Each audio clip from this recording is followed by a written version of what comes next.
আসসালামু আলাইকুম সবাই। আজকে আমরা IELTS এর লিসেনিং পার্ট নিয়ে ইনশাল্লাহ সম্পূর্ণ বিস্তারিত আলোচনা করব। IELTS এর সাধারণত 4টি পার্ট থাকে। একটা হচ্ছে listening, writing, reading and speaking. আজকে লিসেনিংয়ে যে 4টা পার্ট আছে, যে 4টা পার্টে 40 নম্বরের প্রশ্ন আসে, সেই সম্পর্কে ইনশাল্লাহ বিস্তারিত সম্পূর্ণ আলোচনা হবে। সো চলেন ভিডিও শুরু করি।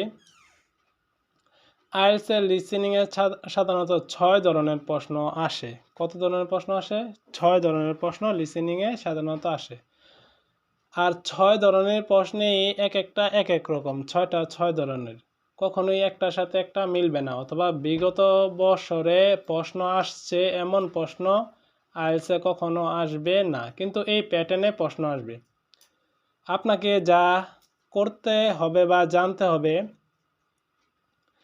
আমরা যে সময় প্রশ্নের আনসারগুলো লিখব খাতায়, বইয়ে কিভাবে লেখেন যায় না, কিন্তু যে সময়ে আনসারপত্রে লিখবেন ওই সময় সবগুলো প্রশ্নের উত্তর বড় হাতে লিখতে হবে। ঠিক আছে, সবগুলো প্রশ্নের উত্তর ক্যাপিটাল লেটারে বড় অক্ষরে লিখব। আচ্ছা, লিসেনিং সম্পর্কে আমরা একটু ধারণা নেই, প্রাথমিক ধারণা। লিসেনিং কি, লিসেনিং কিভাবে হয়, কিভাবে কি করতে হয়, কিভাবে আনসার করতে হয়, সেই সম্পর্কে আমরা আলোচনায় মূল পাঠে চলে আসি। সাধারণত 30 মিনিট সময় থাকবে লিসেনিংয়ের জন্য। কত সময় থাকবে? 30 মিনিট সময় আপনার জন্য বরাদ্দ থাকবে। এখানে 4টি পার্ট থাকবে এবং প্রতিটি পার্টে 10টি করে প্রশ্ন থাকবে, আর আপনাকে প্রতিটির জন্য 1 নাম্বার করে দেওয়া থাকবে। গুরুত্বপূর্ণ বিষয় হচ্ছে, পার্ট 1-এ 2 জন কথা বলবে বিভিন্ন বিষয়ের উপরে। বিষয়গুলো হতে পারে ভ্রমণ বিষয়ক, তারপর হচ্ছে কাপড়, বুকিং, হোটেল, এই ব্যাপারে 2 জন মানুষ কথা বলবে। পার্ট 2-তে 1 জন লোক কথা বলবে। কতজন? পার্ট 2-তে 1 জন লোক কথা বলবে। প্রতিদিনের কার্যকলাপের উপরে কথা বলবে, যেমন খেলাধুলার উপর, ঘুরতে যাওয়ার উপর, কিভাবে জীবন উন্নয়ন করা যায় সে ব্যাপারে 1 জন লোক পার্ট 2-তে কথা বলবে। পার্ট 3-এ 3 জন লোক কথা বলবে। এরা কথা বলবে লেখাপড়ার উপরে, অ্যাসাইনমেন্ট, প্রেজেন্টেশনের উপরে। এবং সর্বশেষ পার্ট 4-এ 1 জন লোক কথা বলবে বিভিন্ন জিনিসের উপরে। জিনিসগুলো হতে পারে স্থাপনা, বায়োলজি, টেকনোলজি, বিভিন্ন ধরনের রিসার্চ সম্পর্কে কথা বলবে। রিসার্চ সম্পর্কে কথা বলবে। তারপরে হচ্ছে গুরুত্বপূর্ণ কথাগুলো হচ্ছে, লিসেনিংয়ে আপনার যে জিনিসটির প্রতি অতি গুরুত্ব দিতে হবে সেই জিনিসটা হচ্ছে, রেকর্ডিং শুধু একবারই শুনতে পারবেন আর শুনতে পারবেন না। সো একবার শুনে একবারই আনসারগুলো করতে হবে। রেকর্ডিং সাধারণত UK, USA, কানাডা, অস্ট্রেলিয়া, নিউজিল্যান্ডের ইংরেজি ভাষা ব্যবহার করা হয়ে থাকে। এই জিনিসটা খেয়াল রাখবেন। তারপর হচ্ছে ভালো খবর হচ্ছে, কথার সাউন্ড কোয়ালিটি খুবই ভালো শোনা যাবে। আপনি যদি পেপার বেজে পরীক্ষা দেন তাহলে 10 মিনিট অতিরিক্ত পাবেন।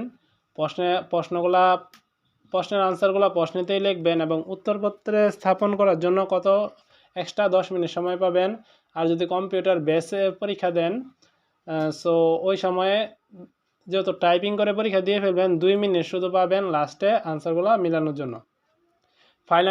ফাইনালি পরীক্ষা দেওয়ার সময় আপনাকে যে বিষয়গুলোর দিকে অধিক মনোযোগ সহকারে খেয়াল রাখতে হবে সেগুলো হচ্ছে মূল বিষয়, মানে হচ্ছে কোন বিষয়ের উপরে কথা ওনারা বলতেছে সেই বিষয়টার উপর আপনার খেয়াল রাখতে হবে, কোন বিষয়ের উপরে কথা বলতেছে।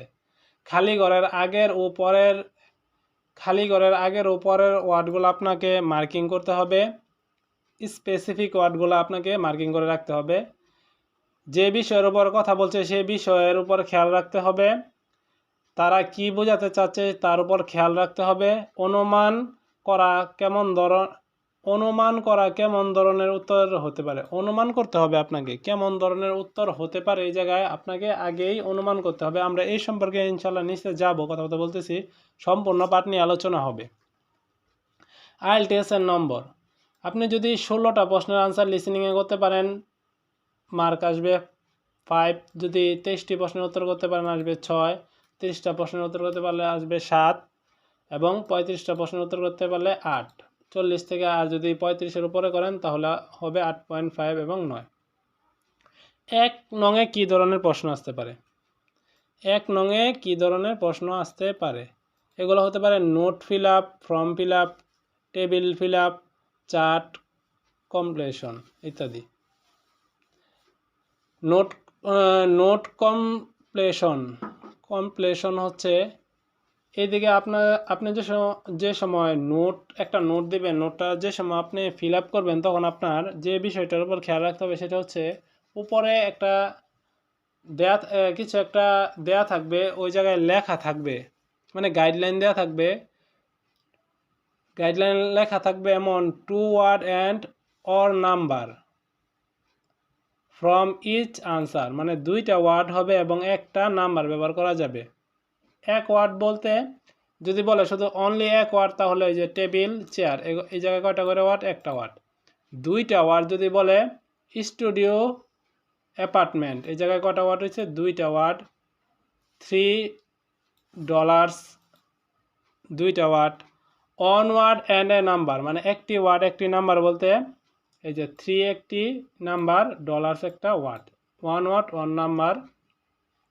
তারপর 2 ওয়ার্ড অ্যান্ড এ নাম্বার বলতে 2টা ওয়ার্ড ব্যবহার করা যাবে, একটা নাম্বার ব্যবহার করা যাবে। এই যে একটা নাম্বার ব্যবহার করলাম আর 2টা ওয়ার্ড ব্যবহার করলাম, এটা হচ্ছে 2 ওয়ার্ড অ্যান্ড এ নাম্বার। তারপরে হচ্ছে IELTS never taste for contraction sentence বলতে কন্ট্রাকশন ওয়ার্ড বলতে এমন কোনো ওয়ার্ড ব্যবহার করা যাবে না যেগুলো কন্ট্রাকশন মানে সংক্ষিপ্ত রূপ ব্যবহার করা হয়, যেমন o'clock, don't, let's, don't, let's, they're, এগুলা ব্যবহার করা যাবে না। হাইপার চিহ্ন, এই যে এগুলাকে হাইপারনেট চিহ্ন বলে, যেগুলা এই যে হাইপার চিহ্ন আপনি যদি কোনোটার ভিতরে ব্যবহার করেন তাহলে আপনার এই যে কো ওয়ার্কার দিয়ে টোটাল আপনার এই জায়গায় সম্পূর্ণটা মিলে একটি ওয়ার্ড হয়েছে, একটি। ইল অ্যাডভাইসড দিয়ে একটি ওয়ার্ড হয়েছে। হাইপার ব্যবহার করলে সম্পূর্ণ ওয়ার্ডকে একটা ওয়ার্ড ধরা হয়। আচ্ছা, 1 নংয়ে কেমন প্রশ্ন আসতে পারে আর কিভাবে অনুমান করবেন সে বিষয়ে একটু বলি। যেমন জঙ্গল বুক অর্ডার ফ্রম, কিভাবে বুক অর্ডার করবেন। Customer first name James, customer just name, এই জায়গায় এই জায়গায় আছে শূন্যস্থানের আগে আছে নেম, তার মানে এই জায়গায় হবে নেম। তারপরে এই যে 2 নং প্রশ্ন হচ্ছে ইউনিট ড্যাশ, এটা হচ্ছে শূন্যস্থান, এই জায়গায় কি ছিল? শূন্যস্থান। কি হতে পারে অনুমান করতে হবে আপনাকে প্রশ্ন দেখে। স্টেট যেহেতু আছে সেহেতু নাম্বার বসবে। পোস্ট কোড আছে শূন্যস্থানে, কি বসবে? নাম্বার বসবে। তারপর হচ্ছে নেম অফ বুক, বইয়ের নাম, 2টা খালি ঘর আছে, এই জায়গায় বইয়ের নাম বসবে। খালি ঘরে কি বসবে? বইয়ের নাম। তারপর হচ্ছে ইন দিয়ে ভিতরে বোঝায়, সিচুয়েশন, অবস্থা বোঝাবে। ইন যেখানে আপনি ইন পাবেন তারপরটা অবস্থা খুঁজে বের করবেন। তারপর হচ্ছে সেপ্টেম্বর, ডেট অফ সেপ্টেম্বর দেওয়া আছে, তার মানে পরে কি হবে? তারিখ হবে। সেপ্টেম্বর দেওয়া আছে, যে কোনো একটা ডেট আছে, যে কোনো একটা তারিখ হবে। ট্র্যাকিং নাম্বার, যেহেতু ট্র্যাকিং নাম্বার কি বলছে তাহলে আমরা এই জায়গায় কি বসাবো? নাম্বারগুলা শুনবো অডিওতে নাম্বার বলে কিনা, নাম্বার বলে নাম্বার বসায় ফেলবো। দেন 2 নং প্রশ্নে আসে হচ্ছে মাল্টিপল চয়েস, কীভাবে মাল্টিপল চয়েসের আনসার করব। Choice the correct letter ABC, একটি প্রশ্ন দেওয়া আছে এবং 3টা করে অপশন দেওয়া আছে। অডিও বাজবে, আমরা অডিও শুনবো, শুনে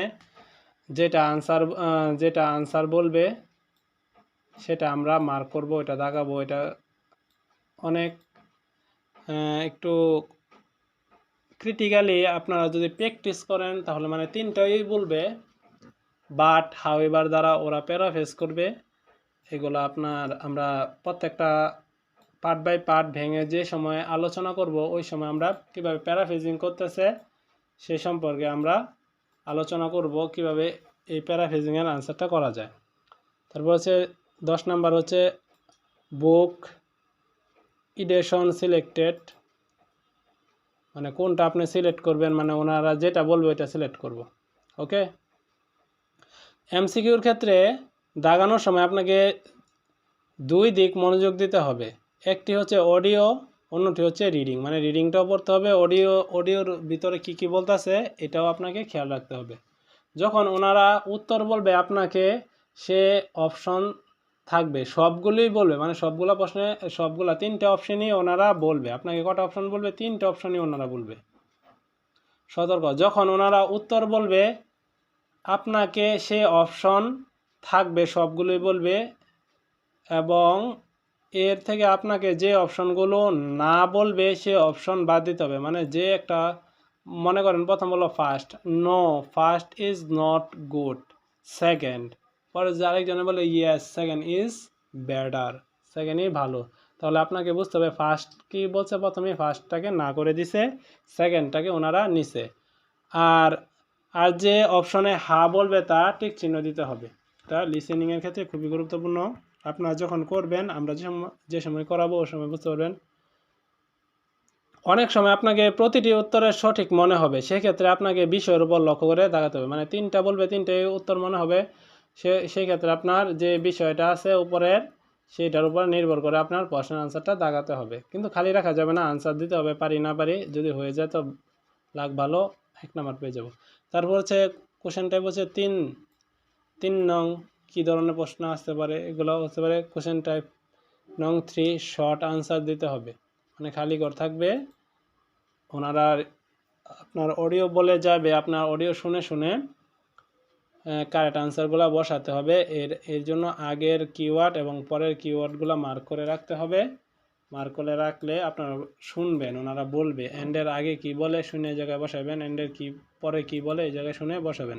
জব লোকেশন বলবে, যে কোনো জায়গার নাম বলবে, এই জায়গার নাম আপনাকে কি করতে হবে, বসাতে হবে।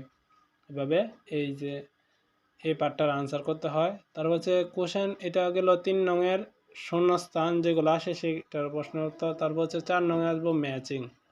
ম্যাচিং বলতে এই জায়গায় কয়েকটা শূন্যস্থান দেওয়া থাকবে, এই জায়গায় কয়েকটা শূন্যস্থান দেওয়া থাকবে এবং উপরে কয়েকটা আনসার দেওয়া থাকবে। ওনারা যে সময় এগুলা বলবে, আনসার একটা একটা করে ওনারা বলবে। মনে করেন গ্রেট সেসাইড ভিউ বইলা যেটা বলবে এটা আনসার। তারপরে হচ্ছে মনে করেন এটা সিজনাল ডিশেস বলে যেটা বলবে সেটা এই জায়গায় আমরা বসায় দেব। এভাবে আমরা এগুলার ম্যাচিংটা করব। ম্যাচিংটা মূলত সরাসরি বলে না, ওনারা প্যারাফ্রেজিং করে। প্যারাফ্রেজিং মানে হচ্ছে আপনার সমার্থক শব্দ বলে, সিনোনিম বলে, অন্য ওয়ার্ড ব্যবহার করে। এদিকে আপনার একটু খেয়াল রাখতে হবে। তারপর হচ্ছে ম্যাচিং সেন্টেন্স খুবই কঠিন। আপনি যদি ভালো করে প্র্যাকটিস না করেন তাহলে এটি পারা খুবই টাফ। আপনি কিভাবে ম্যাচিংয়ে ভালো আমরা কিভাবে ম্যাচিংয়ে ভালো করতে পারি, আমরা আমাদের চ্যানেলে নতুন ভিডিও নিয়ে ইনশাল্লাহ আলোচনা করব। আমরা পার্ট বাই পার্ট এগুলো আবার ভাঙা ভাঙা ভিডিও দিব। আমরা শুধু চিনতেছি, জানতেছি কি টাইপের প্রশ্ন আসে। কোশ্চেন নং 5, সেন্টেন্স কমপ্লিশন।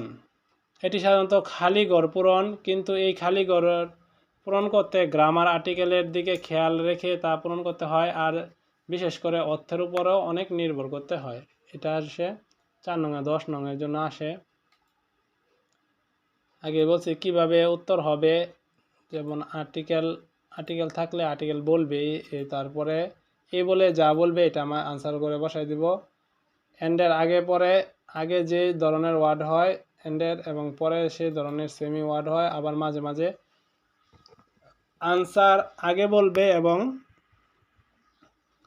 এই যে এই মুভমেন্টসটা পরে বলবে। এদিকে খেয়াল রেখে এন্ডের আগে পরে শূন্যস্থান ফিল আপ করবো। Question type 6, plan map and diagram labelling. Diagram মানে হচ্ছে ম্যাপ মানে হচ্ছে আঁকা কি থাকবে, ওনারা বলবে যে ডানে যাও বামে যাও, ডানে গেলে এটা পাবা, বামে গেলে ওইটা পাবা। ওনারা বলবে বলে শূন্যস্থান থাকবে। শূন্যস্থানে যে ডানে গেলে সাপোজ ম্যাপ বা ডায়াগ্রাম করার সময় আপনাকে যেভাবে যেতে বলবে আপনাকে সেইভাবেই আগাতে হবে। সামনে বললে সামনে, ডানে বললে ডানে, বামে বললে বামে যেতে হবে। যেমন এই যে এমন একটা ম্যাপ দেওয়া থাকবে, এই জায়গায় কয়েকটা শূন্যস্থান দেওয়া থাকবে, নিচে কয়েকটা মনে করেন শূন্যস্থান দিয়ে দিল, ওনারা শূন্যস্থান দিয়ে দিল।